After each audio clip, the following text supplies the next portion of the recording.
Hello, hi. We were going through the survey of fungi module. We have started with Zygomycota and we have seen the life cycle of Rhizopus and Buccal. Okay. Then we have started with Ascomycota. In the last class, we have seen the general account of Saccharomyces, its thallus structure, its vegetative reproduction, etc. Today we are going to see the sexual reproduction in Saccharomyces. After completing that, we will be moving through Aspergillus life cycle, Penicillium, Neurospora, Precisa and Claviceps. These many life cycles within Ascomycota. Then we will be moving to Basidiomycota. In that we have to see Puccinia, Agaricus and Astrolago life cycle. Then we will be moving to fungi-like organism, that is Oomycota, within which we will be seeing the life cycle of Phytophthora and Albugo. Then lichens, mycorrhiza, fungal toxins, etc. will be some general topics. So let us jump into today's agenda, that is sexual reproduction in Saccharomyces cerevisiae. We will see that there are three types of sexual reproduction. One is haplobiontic life cycle. Okay, different strains of Saccharomyces or different species of Saccharomyces is showing three different modes of life cycle. First one is haplobiontic life cycle. This is very simple. Actually, all the three are very simple. Just listen carefully. There will be two thalli, two different thalli. We know that Saccharomyces is a unicellular ovoid or ellipsoidal shaped fungi belong to Ascomycetes.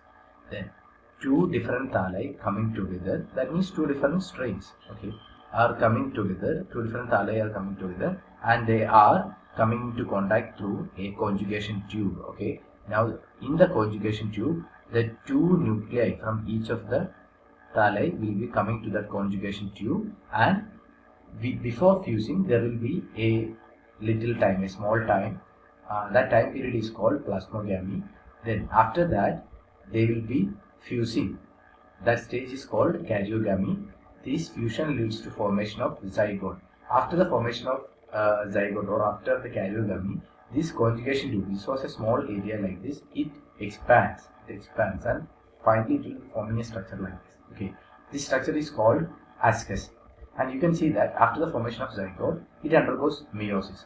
1 became 2, okay, and this 2 will be becoming 4. Okay, that means this 2 again multiplies into 2, this one also multiplies into 2, so here 2, here 2, so there will be 4 nuclei. Then that 4 nuclei will undergoes a mitosis. That means here a meiosis first will happen, 1 becomes 4, then a mitosis happens, 4 becomes 8. Okay, so you will be getting 8 nuclei, and each of the 8 nuclei will be absorbing some cytoplasm around itself, and it will be forming a cell wall, and it will be forming the ascospores. You have 8 ascospores now. The container which is holding these ascospores is known as ascus. Now during the time of maturation, these ascospores will be released outside. Okay, in that you will be having two different strains of ascospores. Okay, that is leading to two different thalli. So that will be forming two different integers, which will be again forming conjugation tube, and the cycle repeats. So this type of haplobiontic life cycle is seen in Saccharomyces octosporus. Okay, Saccharomyces octosporus. You can see this. I have given the note in this slide. You can pause the video and write it. And one thing you have to remember, sexual reproduction always happen in unfavorable condition. Okay, in this we know that two different thalli will be coming together, and the nuclei of both these thalli will be acting as gametangia. Okay, it is acting like gametes, male gamete and female gamete, if you want to think like that. Finally, that entire body will be acting like an ascus, then releasing ascospores. Now coming to this is another, like the continuation of the explanation. I have taken these kind of images and slides from different sources so that you will get like different set of explanation, not different set of explanation, but same explanation, but that can be the sentence can be modified as per the person who is writing the content, right? So you'll get a better clarity because of that. So, and what will happen after each ascospores is released, after each ascospores is released, it will be forming like vegetative thalli, and it will again during unfavorable conditions will be doing this particular haplobiontic life cycle. So this is also taken from another source. Like I just want to show you the different ways in which this diagram can be drawn. Okay, two different thalli came together, conjugation tube formed plasmogamy before the fusion of nuclei, then it formed karyogamy, the nuclei got fused. So this is the diploid zygote, it undergoes meiosis, then a mitosis, formed ascus, again release of ascospores. Okay, this is also a different like same diagram only drawn by a different person. Same thing this is described here as well. Now, diplobiontic life cycle. This is another type of life cycle seen in Saccharomyces ludwigi. Saccharomyces ludwigi is a different species of Saccharomyces. Now you can see that diplobiontic life cycle is happening within the Saccharomyces ludwigi. We will see how this happens. You can pause the video and take the note after I explain this. This is the thing. So this type of life cycle, the vegetative stage is predominantly diploid. Okay, this stage, this one single cell is diploid. Previously, two different in haplobiontic etc. we saw two different haploid thalli coming together and forming conjugation tube etc. But this is entirely different. The vegetative thalli itself is diploid cell. Okay, and this diploid cell, that particular diploid stage is the dominant phase. We will see how in this type of sexual reproduction, ascospores are not liberated from the ascus, but they copulate within the ascus. Okay, these ascospores behave as gametangia without liberating from ascus. They unite in pair. The paired gametangia after fusion produce a diploid zygote. I will show you this. This is the diploid zygote. I mean, not diploid zygote. This is the normal diploid cell, a vegetative cell. Now, without any conjugation or without waiting for anybody to come and fuse with it. Why? Because it is already diploid, so it does not require any other person to come and fuse with it. So what we'll do, since it's diploid, it will undergo meiosis. It will be forming 4 nuclei, and each 4 nuclei will be absorbing some cytoplasm around itself, forming a cell wall, and it will be forming ascospores. Now, in this particular kind of reproduction, diplobiontic life cycle, these ascospores are not going to be liberated, but they will be fusing among itself. Okay, these two will fuse, these two will fuse. Okay, before fusing, first it will before fusion of nuclei, the fusion of protoplasm will happen initially. So after fusion of protoplasm, 2 nuclei stage. This is also a dikaryotic stage. This is known as plasmogamy. Now these particular 2 nuclei will be fusing. So you got a diploid zygote here, and you got a diploid zygote here. Now what will happen from each two zygotes within the single cell, right, within a single body.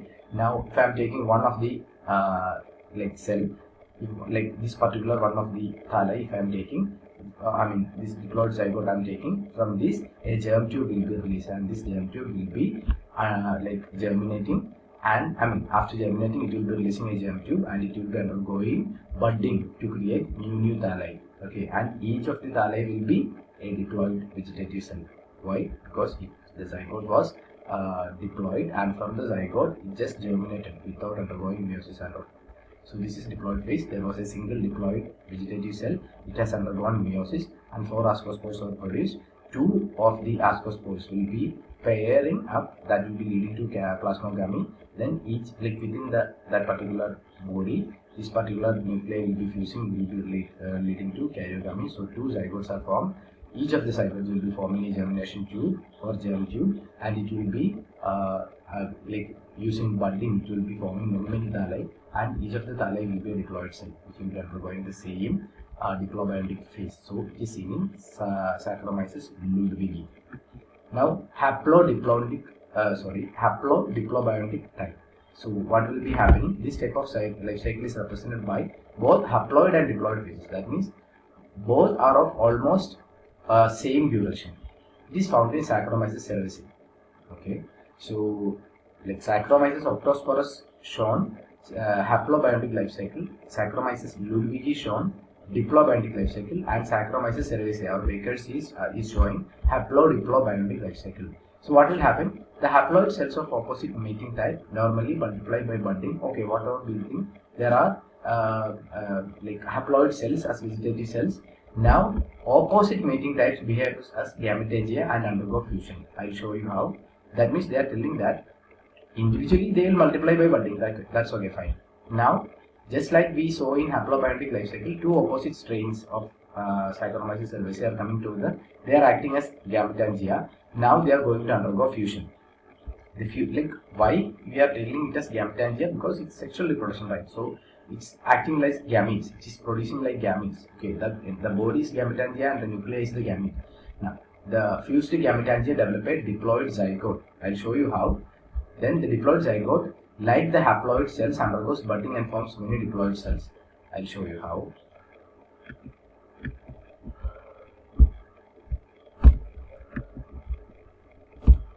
So let us see. Yeah, this is a thing. There was a two haploid cells, two vegetative cells of opposite strains. They came together, undergone plasmogamy, then they fused to form karyogamy. Okay. After formation of karyogamy, what will happen? Now this is the twist. Now karyogamy means this is a diploid zygote, right? Now this diploid zygote will be multiplying by budding. There is only one zygote now, right? So it has undergone budding, and each of the bud will form many cells. So we finally will be, from the single zygote will be getting many diploid daughter cells. Okay, all the cells are diploid. Why? Because there is no meiosis happened. It just undergone budding. The zygote just undergone budding and formed new somatic cells which are diploid. Now I am taking one such cell.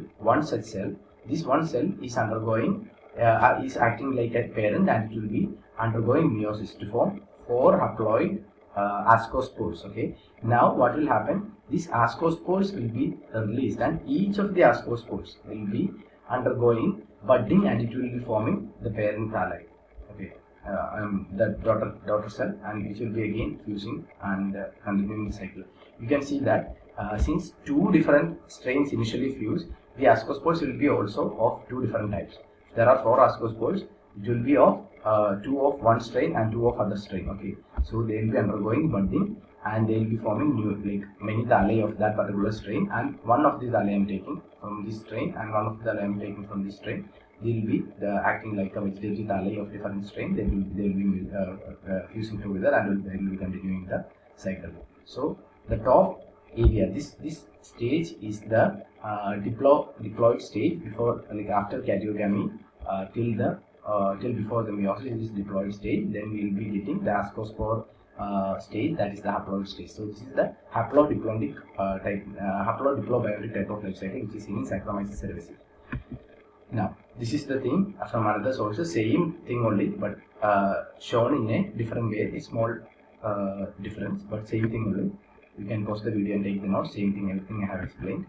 So this is also drawn by a different person, but the same thing only. Now coming to the economic importance of Saccharomyces, we have finished the life cycle. In baking and brewing, in baking it is responsible for the if you imagine the bread. Okay, initially it will be small, but after that, because of the action of yeast, it will be coming like fatty structure. So for rising of the bread dough and for its light and fluffy texture. Why? Because carbon dioxide is released, so it's making it fluffy.